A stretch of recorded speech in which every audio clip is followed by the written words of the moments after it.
Hello mga luhuds! So ayan, for today's video, papasukan natin ang isa sa pinakasikat na cave dito sa probinsya ng Bohol, ang Hinagdanan Cave. Isa ito sa mga tourist destination ng Bohol. So ayan guys, pagpasok ko pa lang sa gate, ayan agad yung bubungad sa'yo yung hagdan pababa ng kuweba. Medyo nakakatakot na yung hagdan dito guys kasi basa siya. Although hindi naman siya madulas, pero syempre kailangan natin mag-ingat. So pagdating na namin sa loob guys, medyo natatakot ako kasi may fear ako sa madilim. Although may mga ilaw silang nilagay sa loob, pero hindi siya ganun kaliwanag guys. Kaya feel na feel mo pa rin na nasa loob ka talaga ng cave.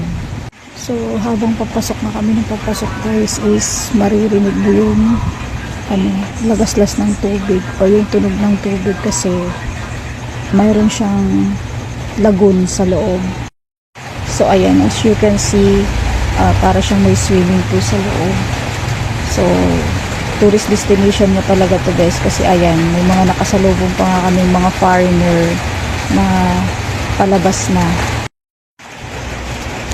So, ayan guys, kung makikita nyo, nilagyan na nila ng mga parang mga bakal na hawakan at nilagyan na rin nila yung paligid ng lagoon. Kaya nagmukha na siyang swimming pool. Siguro nga para magkaroon ng safety kasi madulas yung mga bato at malalaki po yung mga bato dito.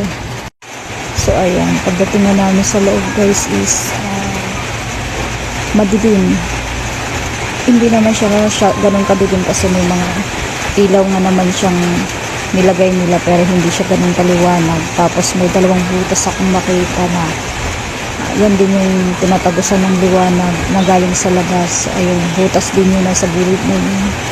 So ayan, kung makikita nyo maraming lumalangoy and yung lalim daw ng tubig na yan according sa nakausap natin dito na nagbabantay is 14 feet daw po yung lalim ng tubig na yan.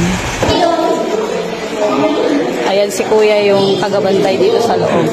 Kuya, gaano kalalim yung pool dito sa loob? 14 feet. So ayan guys, 14 feet. Imagine kung gaano kalalim yung tubig na yan. I think is kasing lalim na siya ng poste ng Meralco. So ayan, hindi na nga rin ako lumusong kasi hindi ako marunong lumangoy. And hindi na nga din po kami nagtagal dyan sa loob guys kasi bigla kong nakaramdam ng pagkahilo kasi sobrang init sa loob, wala talagang hangin, as in nahilo ako bigla kaya nag-aya na akong lumabas.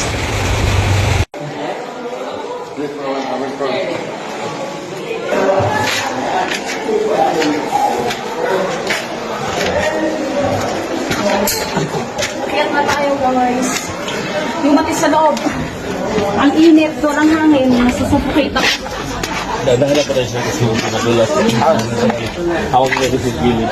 So ayun guys, that's it. Thank you for watching.